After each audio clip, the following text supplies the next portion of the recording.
Praise the lord అందరికీ welcome to CPF media. నేను మీ అభినయ్ దర్శన్. నిన్న రోజున పోలీస్ స్టేషన్కి నేను వెళ్ళాను. నిన్న మధ్యాహ్నం వెళ్ళాను. వెళ్ళిన తర్వాత అక్కడ ఏం జరిగింది అనే విషయం మీకు చెప్పడానికి నేను మీ ముందుకు వచ్చాను. అయితే జూబ్లీ హిల్స్ బై ఎలక్షన్స్లో నేను కంటెస్ట్ చేస్తున్న విషయం మీ అందరికీ తెలిసిందే.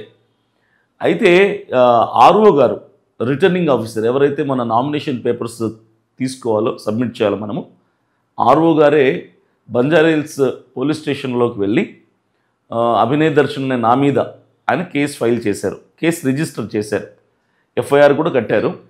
అయితే 3 రోజుల నుంచి పోలీసులు కాల్ చేయటము, మొత్తానికి నిన్న మధ్యాహ్నం నేను అక్కడికి వెళ్ళటం జరిగింది.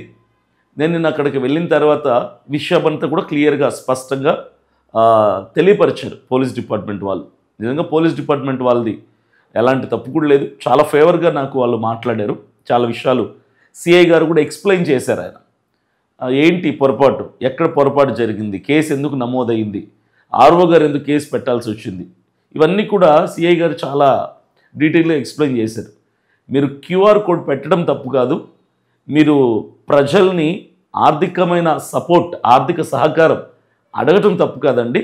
కాకపోతే మీరు ఒక కులాన్ని, ఒక మతాన్ని ప్రస్తావించి అడగటం తప్పు. అంటే మేము హైందవులమని, లేదంటే నేను క్రైస్తవుని అని, లేదా నేను ముస్లిం అని, క్రైస్తవులు నాకు సపోర్ట్ చేయండి, ఈ మాట మాట్లాడడం తప్పు. అంతే తప్ప ఆర్థిక సహకారం అడగటం తప్పు కాదు. నేను మీ వీడియో అంతా చూశాను. ఆర్ఓ గారు చూపించారు ఆ వీడియో. చూపించినప్పుడు సామాన్యుని డబ్బులు ఇవ్వండి అని అడగటం కరెక్ట్, కానీ నేను క్రైస్తవుని డబ్బులు ఇవ్వడం అడగటం కరెక్ట్ కాదు. కాబట్టి అది మీరు రిపీట్ అవ్వకుండా చూసుకోండి. ఎందుకంటే ఎలక్షన్ కోడ్ అనేది చాలా స్ట్రిక్ట్గా ఉంటుంది అని సిఐ గారు చాలా స్పష్టంగా ఆయన అర్థమయ్యేలాగా చెప్పారు. నిజంగా I'm so thankful to CI గారు, Banjara hills police station CI గారికి నేను థ్యాంక్స్ తెలియపరుస్తున్నాను. అలాగే అక్కడ ఉన్నటువంటి వాళ్ళు కూడా నన్ను ఏమి ఇబ్బంది పెట్టలేదు. అక్కడ కానిస్టేబుల్స్ కానీ, ఎస్ఐ గారు కానీ, పోలీస్ డిపార్ట్మెంట్ ఎవరు కూడా నన్ను ఎలాంటి ఇబ్బంది పెట్టలేదు. అక్కడ ఉన్న నాతో కన్ఫెషన్ తీసుకున్నారు. ఎందుకంటే మరలా ఇలా మతపరమైనటువంటి వివాదాస్పదమైన వ్యాఖ్యలు చేయనని, ఒక కులాన్ని, ఒక మతాన్ని దృష్టిలో పెట్టుకొని మాట్లాడనని, ఒక మతం కోసం మాత్రమే ఏదో రాజకీయం చేస్తున్నట్టుగా మాట్లాడానని ఒక కన్ఫెషన్ నాతో తీసుకున్నారు. తర్వాత నిన్న రాత్రి 8 గంటలకు బంజారా హిల్స్ పోలీస్ స్టేషన్ నుంచి నేను బయటికి రావడం జరిగింది. ఏదేమైనా నాకు తెలియకపోవటం బట్టి, అంటే అంత స్పష్టంగా, అంత వివరంగా నాకు తెలియదు. తెలియకపోవటాన్ని బట్టి, నాకున్న అవసరతను బట్టి, అంటే ఫస్ట్ టైం కంటెస్ట్ చేస్తున్నాం కదా, ఒక కన్ఫ్యూజనో లేదంటే ఏదో కావచ్చు, తెలియక ఆ మాట, అంటే నేను ఫలానా వాడిని మీరు సపోర్ట్ చేయండి అని మాట మాట్లాడడం కరెక్ట్ కాదు. కాబట్టి చట్టాన్ని మనం ఉల్లంఘించకూడదు, చట్టాన్ని మనం గౌరవించాలి, అధికారులు మనం గౌరవించాలి, ప్రభుత్వాన్ని మనం గౌరవించాలి, డిపార్ట్మెంట్ కూడా మనం గౌరవించాల్సిన బాధ్యత, ఆర్ఓ గారిని కూడా మనం గౌరవించాల్సిన బాధ్యత ఉంది. కాబట్టి సో గౌరవించాలి వాళ్ళని. ఎందుకంటే వాళ్ళ తప్పు ఏం లేదు. నా వ్యాఖ్యల్లో ఉన్నటువంటి ఆ పొరపాటుని నేను సరి చేసుకుంటున్నాను, ఆ మాటని నేను వెనక్కి తీసుకుంటున్నాను, ఆ మతపరమైన, కులపరమైనటువంటి వ్యాఖ్యల్ని నేను వెనక్కి తీసుకుంటున్నాను. సో జరిగింది అది, ఎలాంటి ఇష్యూ లేదు. చాలామంది మెసేజ్ చేస్తున్నారు, చాలామంది ఫోన్స్ చేస్తున్నారు, టెక్స్ట్ చేస్తున్నారు, కామెంట్స్ చేస్తున్నారు. ఏమైంది, అన్న వచ్చారా, అభినయ్ దర్శన్ వచ్చారా, బయటకు వచ్చారా, ఎలా ఉంది, ఏంటి ప్రాబ్లం ఏంటి, ఇప్పుడు ఏంటి అప్డేట్ ఏంటి అని అడుగుతున్నారు. సో మీ అందరికి అప్డేట్ ఇవ్వాలి కాబట్టి ఈ విషయం అంతా కూడా నేను చెప్పాను. సో మరొకసారి బంజారా హిల్స్ పోలీస్ స్టేషన్లో ఉన్నటువంటి సిఐ గారికి, పోలీస్ డిపార్ట్మెంట్ వారికి థ్యాంక్ యూ సార్, నన్ను మీరు ఏమి ఇబ్బంది పెట్టలేదు, చాలా థ్యాంక్స్.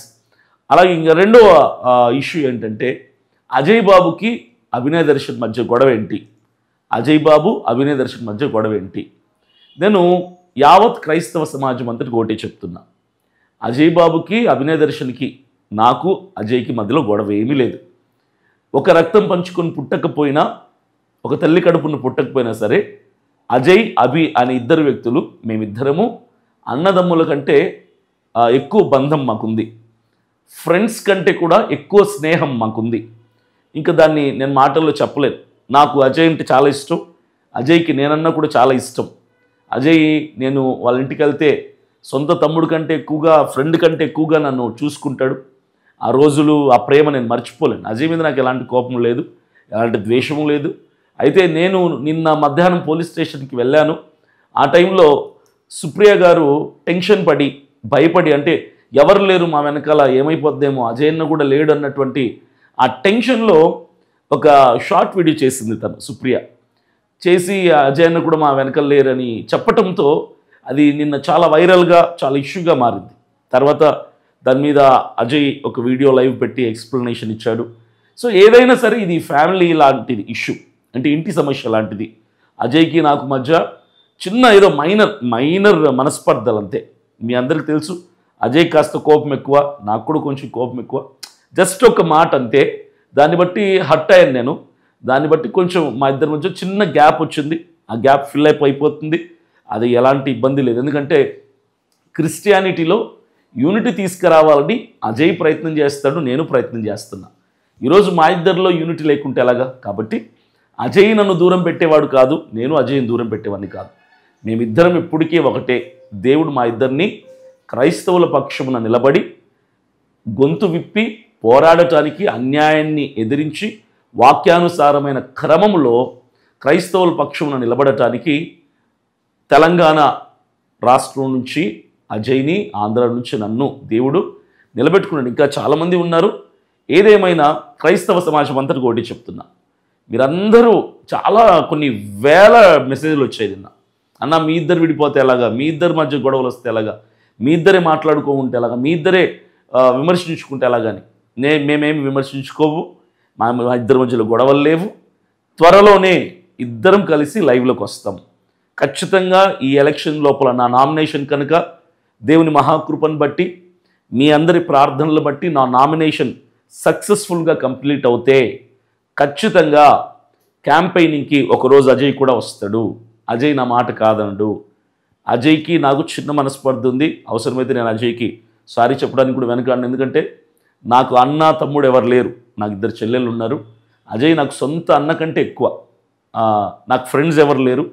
నాకు దేవుని సేవకులలో సేవ పరంగా నేను పెద్దగా ఎవరితో ఫ్రెండ్షిప్ చేయను. ఏ మీటింగ్కి వెళ్ళినా అక్కడ ఏదో నా వరకు నా బాధ్యత ఏంటి, నాకు దేవుడిచ్చిన పని ఏంటి అది చూసుకుని వచ్చేస్తాను. సేవలో నాకు ఇంత బాగా కనెక్ట్ అయ్యి ఇంత దగ్గర ఫ్రెండ్ అయినటువంటి వ్యక్తులు ఎవరు లేరు, ఒక అజయ్ తప్ప. కాబట్టి అజయ్ని నేను పోగొట్టుకోను, అజయ్ నన్ను పోగొట్టుకోడు. మేమిద్దరం ఎప్పటికీ ఒకటే, క్రైస్తవుల కొరకు నిలబడతాం. అభికి కష్టం వచ్చిందంటే అజయ్ చూస్తూ ఊరుకునే వ్యక్తి కాదు. అజయ్కి కష్టం వస్తే అభినయ్ చూస్తూ ఊరుకునే వ్యక్తి కాదు. క్రైస్తవులకు కష్టం వచ్చిందంటే ఇద్దరం కలిసి, అభి అజయ్ ఇద్దరు కలిసి క్రైస్తవుల పక్షంలో నిలబడతాం. ఇంకొంతమంది ఉన్నారు, బాగా జరిగిందిరా, వీళ్ళిద్దరి మధ్యలో గొడవ రావాలని ఎప్పటి నుంచో ఎదురు చూస్తున్నాం, అదే జరిగింది ఈ రోజున అని సంఖ్యలు గుద్దుకునే వాళ్ళు కొంతమంది ఉన్నారు. మీకు ఇది ఒకటి అసంతృప్తికరమైన వార్త అని చెప్పాలి నేను. ఎందుకంటే మీరు ఆశించింది జరగదు, ఎన్నటికీ జరగబోదు అది. ఎందుకంటే మేమిద్దరం ఎప్పటికీ దూరం అవ్వము. ఇది ఫ్యామిలీ ఇష్యూ లాంటిది, మా ఇద్దరికి ఫ్యామిలీ ఇష్యూ లాంటిది. సుప్రియ తెలియక నేను పోలీస్ స్టేషన్లో ఉన్నానని టెన్షన్లో అజయ్ కోసం అలా మాట్లాడింది తప్ప అది సుప్రియకు కూడా అజయ్ మీద ఎలాంటి కోపం కానీ ద్వేషం కానీ లేదు.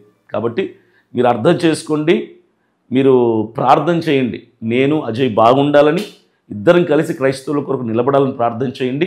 నామినేషన్ సక్సెస్ అవ్వాలని ప్రార్థన చేయండి. ప్రత్యేకించి నా నామినేషన్ మోస్ట్లీ ఈ సాటర్డే అనుకుంటున్నాము, ఇంకా ఫైనల్ చేయలేదు. నామినేషన్ డేట్ మీకు అనౌన్స్ చేస్తే నేను చెప్తాను. మీరందరూ ప్రార్థన చేయండి.